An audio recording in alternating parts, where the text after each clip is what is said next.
जी, बिस्मिल्लाहिर्रहमानिर्रहीम। तो कल हम रिवाइज कर चुके थे मैथ्स का चैप्टर नंबर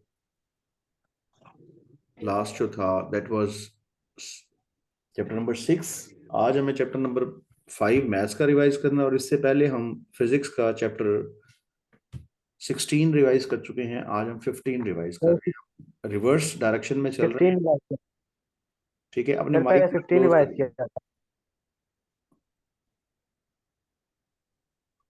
जी जी, अगर आप अपने माइक क्लोज कर लेंगे तो आपको समझने में आसानी होगी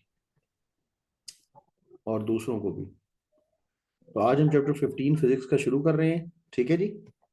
जी, हैंड रेस करें। पहला सवाल, the presence of magnetic field can be detected by. हाँ जी, मैग्नेटिक फील्ड को किससे मालूम किया जा सकता है? शाबाश, उमर फारूक। जो ये उमर फारूक है, मेरे ख्याल बिलाल है। जी बताएं जी, क्या जवाब होगा इसका? सर इसका होगा डी, मैग्नेटिक कंपास। हाँ जी, ये मैग्नेटिक कंपास जो है ना, आपने देखी भी है कंपास किस तरह की होती है? देखी है? चलें, ये आपको लैब में दिखाएंगे कि मैग्नेटिक कंपास जो होता है उसकी मदद से आपको पता लग जाता है कि जनाब मैग्नेटिक फील्ड मौजूद है या नहीं है। शाबाश, वेल डन। आप सारे इनके लिए क्लैप कर रहे हैं। इट इज़ वेरी गुड कि सबसे पहला जवाब इन्होंने दिया है जी। हाथ से क्लैप नहीं करनी, सॉफ्टवेयर में क्लैप नजर आनी चाहिए। ठीक है जी, चलें जी, वेरी गुड। जी, दूसरा क्वेश्चन है, if the current in a wire, ये इफ है पहला जी, which is placed perpendicular to the magnetic field increase, the force on wire will also। जी, क्या जवाब होगा इसका? मोहसिन अली बता रहे हैं जी। जी मोहसिन भाई। ए। हाँ जी, कौन सा ए ऑप्शन आ जाएगा? फोर्स विल आल्सो इंक्रीज, ये जवाब दुरुस्त होगा। ठीक है जी। चलें जी, तीसरा सवाल पढ़ते हैं। The part of DC motor reverses the direction of current. DC motor का वो हिस्सा जो करंट की डायरेक्शन को रिवर्स करे, उसे क्या कहते हैं? चलें जी, ये मुआज काशा बता रहे हैं।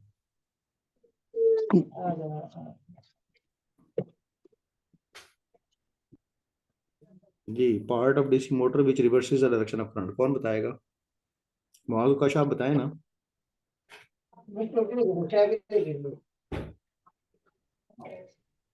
जी मुआज भाई बता दें, माइक खोल के बताएं ना। बाकी लोग अपना माइक बंद रखें। बाद में चैट। सिर्फ माज काशा खोलें माइक, बाकी मुरसलीन, सलमान अकबर, ये माइक बंद कर लें क्योंकि उधर से शोर आ रहा है। सर सी ऑप्शन है। जी, कम्यूटेटर, गुड, सी ऑप्शन है, ये वाला जवाब होगा जी। जी, in DC motor coil can rotate in a magnetic field by angle of. जी, डीसी मोटर में कितने एंगल तक कॉइल मूव कर सकती है, कौन बताएंगे जी? सर 90। सर 90 90। के थ्रू। ये बताया किसने? मुरसलीन ने। चलें, यस शाबाश। सर। आगे, which thing works on principle of electromagnetic induction. Sir generator होगा इसका। इलेक्ट्रोमैग्नेटिक इंडक्शन पर काम करता बी। है जनरेटर। ठीक है जी। मैं बताऊं? ये जी, आगे जी। बुरहान भाई, आप बताएं जी। Direction of induced EMF in a circuit is in accordance with conservation of. कौन सा कानून है जी? कंजर्वेशन ऑफ लॉ ऑफ ये कंजर्वेशन ऑफ इसका मास। शायद मास है। एनर्जी मास है, चार्ज है, मोमेंटम है, या एनर्जी? Energy energy sir. है। एनर्जी होना चाहिए। किसने बताया एनर्जी? साई। हैंड रेस किया करें ना आपने। ठीक है, चलें जी। ऑन व्हाट प्रिंसिपल या on which principle EMF indirect induced EMF is produced. ये इनडायरेक्ट नहीं, ये इंड्यूस्ड है। ये लफ्ज दुरुस्त कर लें, ये होना चाहिए इंड्यूस्ड। जी जी, कौन बताएंगे? हैंड रेस करेंगे आप।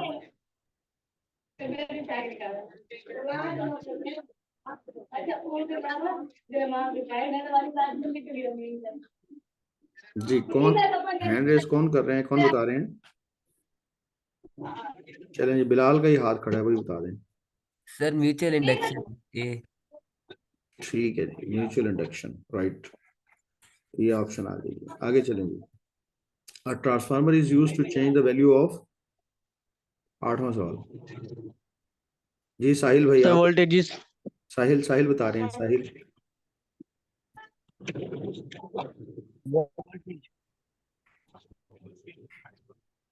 साहिल, आपने जवाब नहीं पढ़ा अभी तक। Voltage, voltage, voltage. वोल्टेज, ठीक है, गुड। आगे, in dash transformer the voltage across secondary coil is. Bilal के सारे सर हाथ खड़े होते इसका हैं, है, बाकी भी हाथ खड़ा करें ना। सर इसका सर मैं बताऊं सर? बताऊं। जी, सर ई ईपी। सीईपी। सीपी, इन वोल्टेज अक्रॉस सेकेंडरी कॉइल कहा है, ईपी है। आपने लफ्ज पढ़ा नहीं है शायद। सेकेंडरी पे पी ईपी। कहाँ से आ गया? ये आएगा ईएस। इसका दुरुस्त जवाब क्या होगा? क्योंकि इसने सेकेंडरी कॉइल जी का। हम बताएं। ये सर मैं ईएस। अस्सलाम बताऊं। वालेकुम। जी वालेकुम सलाम। ठीक है जी क्या हाल है? जी, अल्हम्दुलिल्लाह। आप अलहमद 10वें सवाल का जवाब दे दें आप शाहिर भाई, हाल चाल बाद में पूछते हैं। मेरा हाल बिल्कुल ठीक है, आप सुनाएं, आपका हाल ठीक है? अल्हम्दुलिल्लाह सर। जी शाहिर भाई, 10वां सवाल का क्या जवाब होगा? जी आपने परसों कराया था, सारे ऑप्शन करा था। हाँ जी, इसके सारे ऑप्शंस गलत हैं, इनको दुरुस्त करें। आज थोड़ी सी रिवीजन करा देंगे ना, कल फिर हम अगला चैप्टर भी लेके चलेंगे, इसको तेजी से हमने करना है जी। अब पहला सवाल है, इलेक्ट्रोमैग्नेट क्या होता है और इसके कितने पोल्स होते हैं? शाबाश।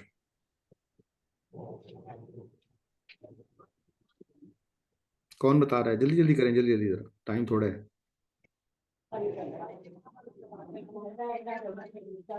कल मैंने कुछ एमसीक्यूज कराए थे परसों, अब आज हमने शॉर्ट्स भी शुरू करने हैं ना, जल्दी जल्दी शामिल हो जाए। हाँ जी, पहला सवाल का जवाब कौन दे रहा है? हाथ नहीं खड़े हुए अभी तक।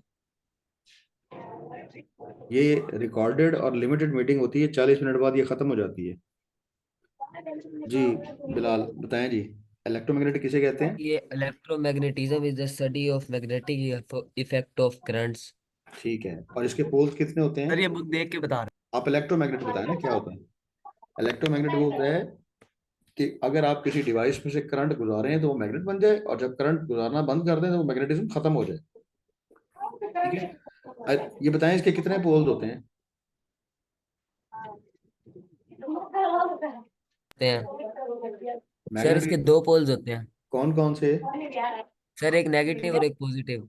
नेगेटिव पॉजिटिव नहीं होता, एक होता है नॉर्थ पोल, एक एक south. South pole. South pole. South pole. ठीक है, ये बात याद रह जाएगी। इसके दो ठीक पोल होते है। हैं, ठीक है। एक पोल का नाम नॉर्थ पोल होता है, जबकि दूसरे साउथ। का साउथ पोल होता है। ठीक है, ये इस तरह मैग्नेट बना होता है जी ना। जी जी। तो इसके ऊपर क्या लिखा हुआ है? एनएस। एन एस लिखा होता है, यही बात समझानी थी आपको। एक तरफ एन होता है, एक तरफ एस होता है। ठीक है, तो जब एन एस लिखा होता है तो एन एस का मतलब ये नहीं होता कि एक तरफ नईम है और एक तरफ एस से मुराद कुछ और है। बाज़ औक़ात एन एस लिखा होता है ना, इसका मतलब कुछ और समझते हैं कि शायद ये दोनों कोई नाम है, जोड़ी बनी हुई है। जी सर। ये जोड़ी जोड़ी कोई नहीं होती, ये जोड़ी मैग्नेटिक पोल्स की है, नॉर्थ और साउथ पोल के लिए लफ्ज यूज होता है। ठीक है जी। जी जी sir. How can you find the direction of magnetic field by using right hand rule? Hand raise करें जी। हाँ,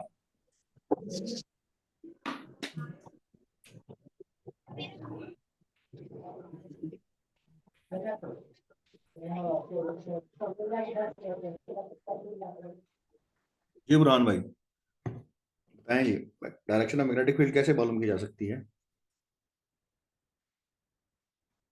राइट हैंड रूल से?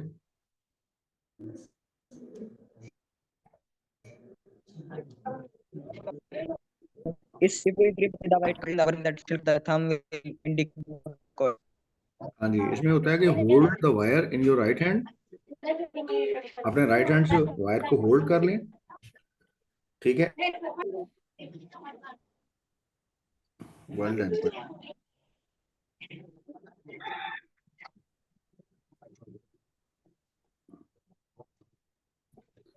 जी आगे चलते हैं जी।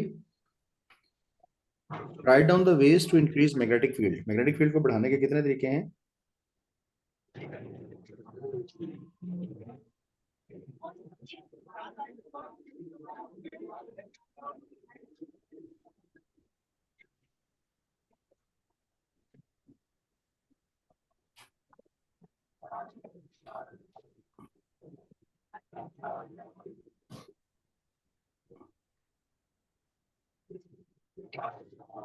जी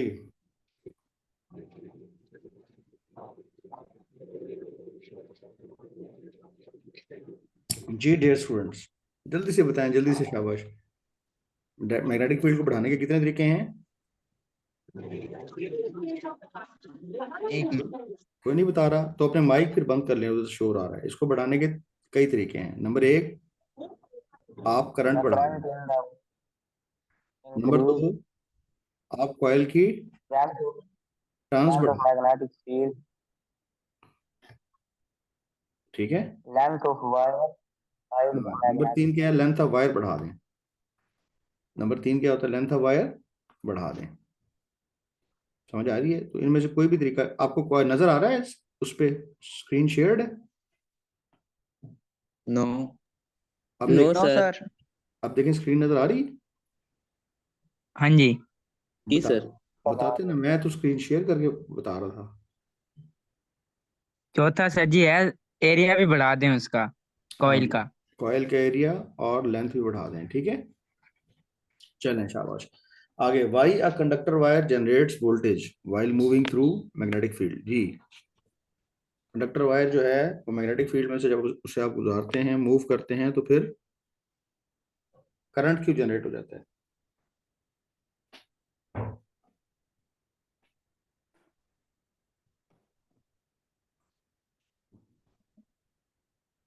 जी शाबाश। अब इसका जवाब दे रहे हैं जी सलमान अकबर, दे रहे हैं जी। किसका? Why conductor generates voltage, conductor voltage को जनरेट क्यों करता है?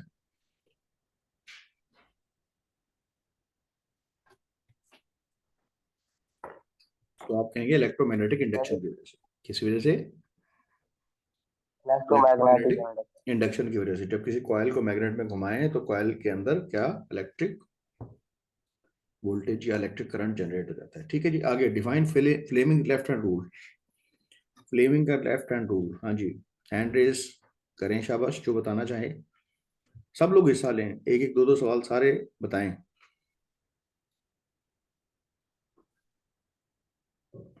ठीक है, सारे लोग मौजूद हैं, एक एक सवाल सब बताएं फिर, ताकि सबकी दोबारा फिर बारी है।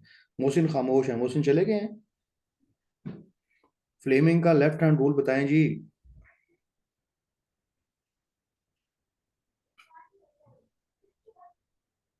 जी, फ्लेमिंग्स लेफ्ट हैंड रूल बताएं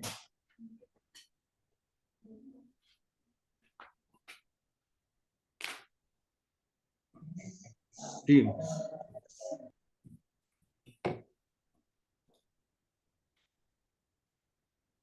मोहसिन भाई जल्दी से बताएं, फिर अगली बारी बिलाल की आएगी, फिर अगली बुरहान की आएगी। जी सर। जी मोहसिन भाई इसका जवाब दें। Left hand rule. Hmm, Fleming का। Stretch the hmm, stretch the thumb, forefinger, and the middle finger of the left hand mutually perpendicular to each other. If the good. forefinger is in the direction of magnetic field, the middle finger in the direction of the current, then the thumb would indicate the direction of the force acting on the conductor. Well done, well done. ठीक है, तो ये इसे कहते हैं left hand rule. Very good, very good. तो आपने क्या करना है बेटा, ये जो लेफ्ट हैंड रूल आपने पढ़ा है इसको अच्छी तरह याद भी करना है। बाकी सब ने भी, बाकी सब इनके लिए क्लैप करें। Very good. जी, अगला सवाल, बारी है बिलाल की। क्या what is the fundamental difference between generator and motor? Generator और मोटर में क्या फर्क है? Sir, a device that converts electrical energy into rotational kinetic energy is called motor. Good, very good. और coil is rotated in magnetic field, a current will induced in the coil is called generator. हाँ जी, बात समझ आ गई सबको? तो अब ये दो बातें अलग अलग हैं, एक दूसरे के उलट हैं। वेल डन जी। जी आगे नेक्स्ट स्टूडेंट की तरफ बढ़ते हैं। तो इसके बाद है on what principle the DC motor work. ठीक है, अब ये बिलाल भी हो गए, मोहसिन भी हो गए, अब मुरसलीन जफर बताएं डीसी मोटर का प्रिंसिपल क्या है, डीसी मोटर किस असूल पर काम करती है?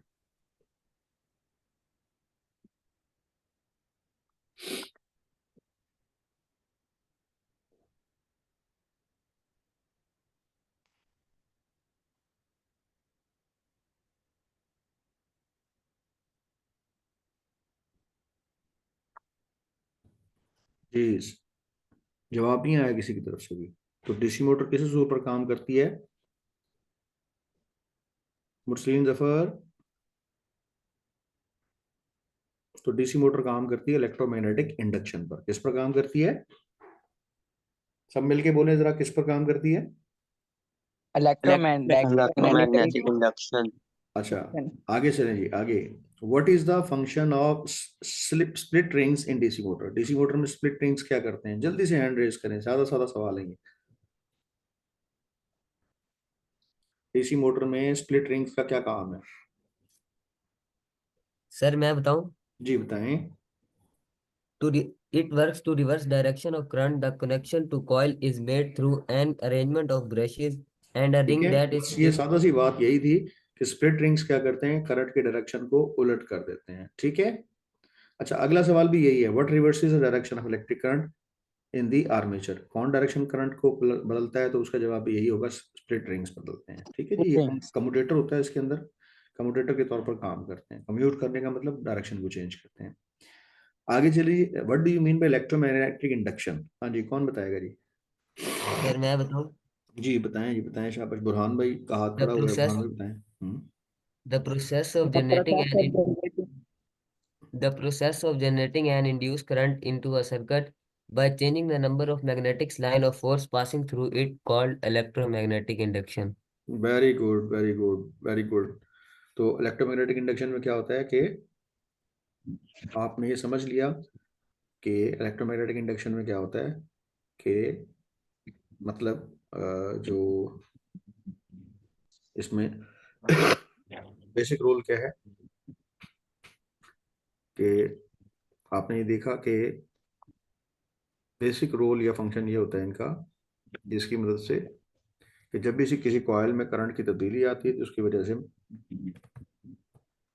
कॉइल के अंदर मैग्नेटिक फील्ड जनरेट हो जाती है। इस अमल को इंडक्शन कहते हैं। ठीक है, वेल डन जी। शेयर हो रही है स्क्रीन? स्क्रीन पर क्या दिखाई दे रहा है आपको?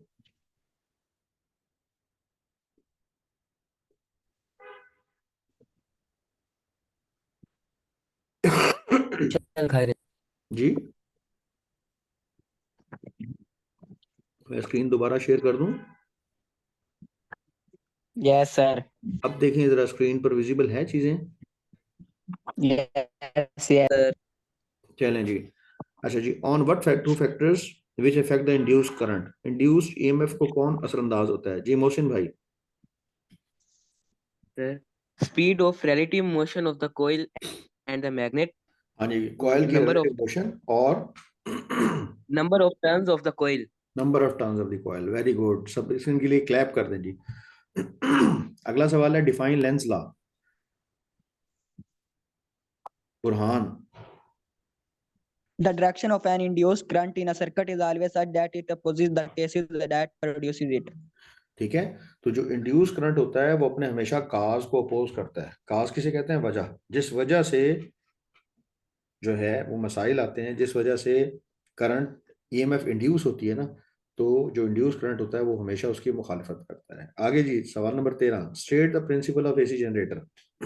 सर मैं बताऊं,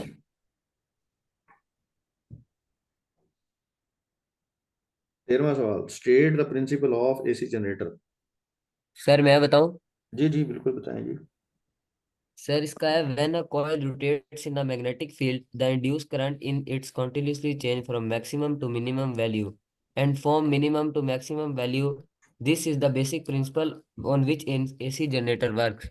वेल डन गुड। इसके लिए क्लैप कर दें जी। आगे फिर एसी जनरेटर आ गया। चलें जी, आसान सवाल फिर आ गया। इस आसान तरीन सवाल का जवाब सबसे पहले कौन देगा? आशा देंगे। चलें बताएं जी, जनरेटर क्या होता है? AC generator converts mechanical energy into electrical energy. Well done, सब इनके लिए क्लैप कर दें जी। What is mutual induction? Sahil की आवाज नहीं आई मुझे आज ना। साहिल आए हुए हैं। साहिल आप भी बताएं ना कोई। और मुझे आज वो जी साहिल।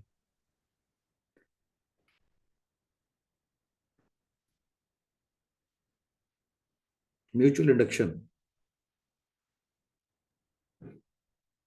चाहिए। जी सर मैं बताऊं? जी बिल्कुल बताएं जी। The phenomena of production of induced current in coil due to change in neighboring coil is called mutual induction. ठीक है, अगर आप एक कॉइल में करंट की तब्दीली करें और उसकी वजह से साथ वाली कॉइल में करंट इंड्यूस हो जाए तो इसको कहते हैं म्यूचुअल इंडक्शन। वेल डन, शाबाश, इनके लिए क्लैप करें। अच्छा जी, सिद्दीकी साहब को मौका देते हैं। अबू बकर सिद्दीक साहब मौजूद हैं। सिद्दीकी साहब, अगला सवाल आप बताएं। How many coils transformer has? Transformer में कितनी कॉइल्स होती हैं? जल्दी से बता दें। शाबाश, सिद्दीकी साहब जवाब देंगे। सिद्दीकी साहब, सिद्दीकी साहब अपना माइक खोल के जवाब दें, आपकी आवाज नहीं आ रही। माइक के ऊपर क्लिक करें ना, वो एक टॉगल बटन होता है, एक दफा प्रेस करेंगे तो ऑन हो जाएगा, दूसरी दफा प्रेस करेंगे तो ऑफ हो जाएगा। तो आप जरा उसको ऑन करें और जवाब दें, कितनी कॉइल्स होती हैं ट्रांसफार्मर में? शाबाश, खुल गया A माइक coal आप। has जी, transformer has two coils. 2 coils. अब शाबाश, क्लैप कर दें जी इनके लिए। शाबाश, सिद्दीकी साहब की तरफ से पहला जवाब आया है। अब सिद्दीकी साहब अगले जवाबों के लिए भी तैयार रहेंगे। स्टेप अप और स्टेप डाउन ट्रांसफार्मर में क्या फर्क है जी? सही मैं Step बताऊं? up. ये मैं बताऊं? ये जो है ना, ठहरे मुझे जरा लिस्ट में देखने दें। जो बंदा अभी तक कम बोल रहा है ना, शहीर एजाज बड़ा कम बोल रहा है। सलमान की आवाज भी अब पानी बंद हो गई है। शहीर और सलमान में से रिस्पॉन्ड करें अब।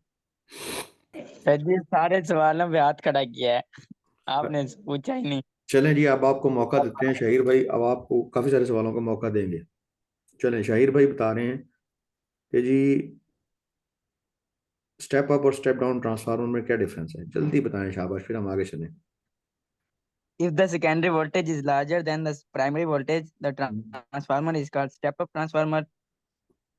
ठीक है, और स्टेप डाउन That क्या होता है? secondary voltage is smaller than primary voltage, the transformer is called step-down transformer. अगले सवाल का जवाब भी आप ही फिर दे दें। What is the use of transformer and how many coils it consists of? ठीक है, ट्रांसफार्मर को कहाँ इस्तेमाल करते हैं, इसका कोई इस्तेमाल बताएं, और इसमें कितनी कॉइलें होती हैं। ये तो पहले भी बता दिया उन्होंने। सर मैं Coils बताऊं? होती हैं इसमें। जी,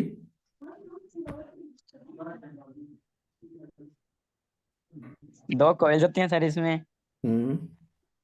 वेरी गुड, वेल डन। और कहाँ यूज करते हैं? घर में कहीं देखा आपने, आपके घर में कोई ट्रांसफार्मर पड़ा हो?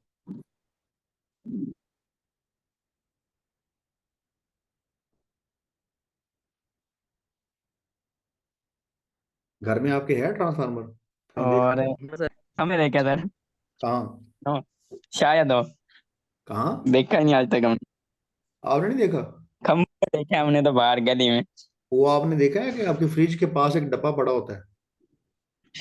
यस यस, वोल्टेज कम करता है, जितनी सप्लाई हाँ, चाहिए होती है उतनी जो वोल्टेज को काम करता कंट्रोल करता है वो स्टेबलाइजर होता है। उसके अंदर 2 ट्रांसफार्मर लगे होते हैं, स्टेप अप भी होते हैं, स्टेप डाउन भी होते हैं। इसके अलावा अगर आपको कोई जिंदगी में मौका मिल जाए तजर्बा करने का घर की खराब चीजों पर, तो टीवी हो गया, और क्या जी, इलेक्ट्रॉनिक्स में रेडियो हो गया। ठीक है, ये है। छोटी मोटी मशीन होगी। जितनी चीजें आप खोलेंगे ना, आपको इन सब में ट्रांसफार्मर मिल जाएगा। पुराना वाला चार्जर जो खराब पड़ा हो, नए को नहीं तोड़ना। नया 2-3 हजार रुपए का नुकसान हो जाएगा। पुराना चार्जर जो आपको पता हो खराब हुआ पड़ा है, मोटा सा चार्जर, उसको खोल के देखेंगे आपको ट्रांसफार्मर नजर आ जाएगा। पुराने जितने खिलौने हैं उनको खोलेंगे, उनके भी अंदर भी आपको ट्रांसफार्मर्स नजर आ जाएंगे। ठीक है, और बाहर सड़क पर भी क्या होता है, बड़ा सा ट्रांसफार्मर पड़ा होता है, वो स्टेप डाउन ट्रांसफार्मर होता है। आपके भी घर में स्टेप अप और स्टेप डाउन दोनों किस्म के ट्रांसफार्मर्स लगे होते हैं। ठीक है जी, ओके सर। ये चीजें आपने नई नहीं तोड़नी, तजुर्बा जिस पे भी करना है ना, टूटी हुई चीज पे करना है। ठीक है, शहीर भाई समझ आ गई बात? Yes sir yes. ऐसा ना हो कल सारे वालदैन आ जाएं, लो जी साडा टीवी खोल देता है। ठीक है, ख्याल रखना है, टीवी Yes. खोल के रख देना है, राइट जी। अब्दुल वहाब को मौका देते हैं जी। अब्दुल वहाब साहब, व्हाट इज ट्रांसफार्मर? फिर सवाल रिपीट हो गया। Advise that transfer electric energy from one alternating current circuit to one or more other circuits. ठीक है, It's गुड। called अच्छा, अब transformer. 2 सवाल हैं, ये हल करने वाले हैं, ठीक है। तो ये आप पूरी क्लास के बच्चे जो हैं, क्वेश्चन नंबर 20 और 21, ठीक है, ये 2 क्वेश्चन मुझे आप हल कर कर लिख कर मुझे मेरे नंबर पर व्हाट्सएप कर दें, ग्रुप में नहीं भेजेंगे, ठीक है। Okay, sir. ये 2 क्वेश्चन आपका होमवर्क है, ये यहाँ मैं मार्क कर देता हूँ। ये देखिए जरा, क्वेश्चन नंबर 20 और 21, ठीक है। ये 2 क्वेश्चंस के हैं, आपका होमवर्क है।